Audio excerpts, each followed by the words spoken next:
Hello friends, कैसे हो आप सभी। उम्मीद है कि आप सभी बढ़िया होंगे। आज की इस वीडियो के अंदर हम लोग प्रश्नावली 3.4 का क्वेश्चन नंबर 3 तक तो कर चुके थे। 4, 5 और 6 को सॉल्व करने वाले हैं, तो बने रहिएगा एंड तक। चैनल पर नए होंगे तो सब्सक्राइब कर लीजिए।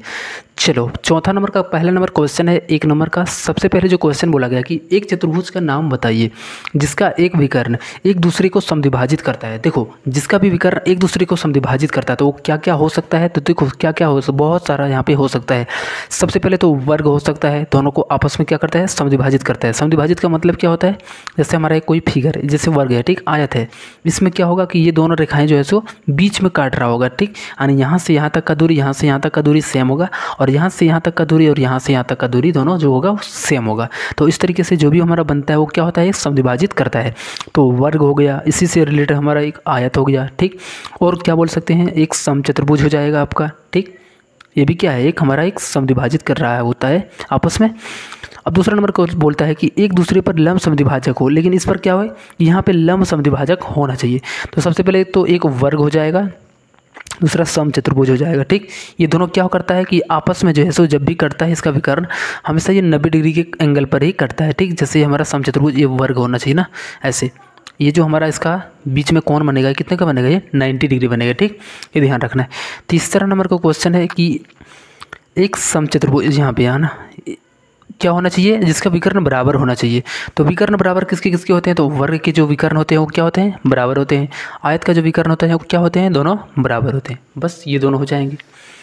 चलो, 5वां नंबर का क्वेश्चन है कि बताइए कि एक आयत उत्तल चतुर्भुज कैसे है। देखो, एक हमारा एक आयत है, सबसे पहले इसको बना लेते हैं।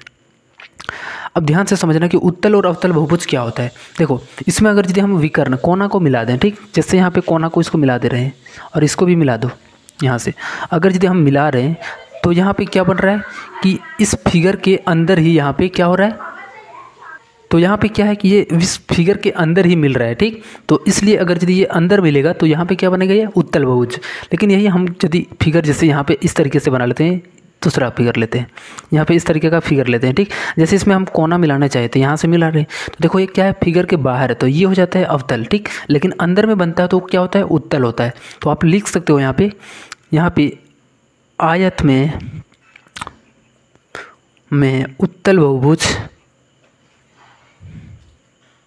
बहुभुज पाई जाती है क्योंकि इसके विकर्ण आपस में अंदर में प्रतिच्छेद या अंदर में होती है, ठीक। बस इतना लिख देना है। चलो, अब हमारा नेक्स्ट क्वेश्चन 6ठा नंबर का क्वेश्चन है, इसको पढ़ो पहले ध्यान से। ABC एक समकोण त्रिभुज है, ABC एक समकोण त्रिभुज है, वो समकोण समूह भुजा का मध्य बिंदु है। वो जो हमारा है समकोण भुजा की क्या है, मध्य बिंदु। इसका माने कहने का क्या है कि ये OA और OC दोनों आपस में क्या होंगे, सेम होंगे। तो यहाँ पे क्या बोलता है कि बताइए किससे बिंदु O, वो बिंदु A B तथा C से समान दूरी पर स्थित है। यहाँ पे हम लोगों को बताना है कि O, A, B तथा C से जो है तीनों से आपस में समान दूरी पर स्थित है। तो देखो यहाँ पे कैसे, यहाँ पे दोनों दूरी पर स्थित है, कैसे होगा। सबसे पहले ABC क्या हमारा एक समकोण त्रिभुज है, ठीक। और ये हमारा क्या है कि ये मध्य बिंदु पर प्रतिच्छेद कर रहा है। अब देखो ये क्या है, पूरा एक, अगर यदि हम पूरा कंप्लीट ये मिला दें तो क्या बन जाएगा, ये हमारा एक, सबसे पहले तो यहाँ पे क्या बनेगा, एक आयत बन जाएगा, ठीक। और आयत का जो गुण होता है वो क्या होता है कि आपस में जो है सो इसका जो रेखा जो विकर्ण होता है आपस में परस्पर समद्विभाजित करता है। तो इस तरीके से हम बोल सकते हैं कि OA और OC बराबर है, तो OB और OD दोनों आपस में क्या होगा, बराबर होगा।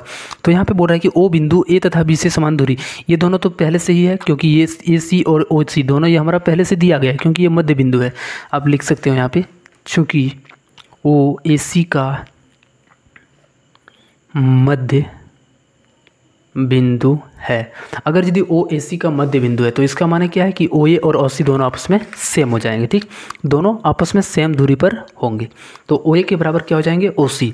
अब हम लोगों को यहाँ पे दिखाना है कि यहाँ पे OB कैसे होगा, ठीक। तो OB के साथ ये यहाँ पे साथ में जब ये एक हमारा आयत है तो ये क्या है, एक समांतर चतुर्भुज भी है, ठीक।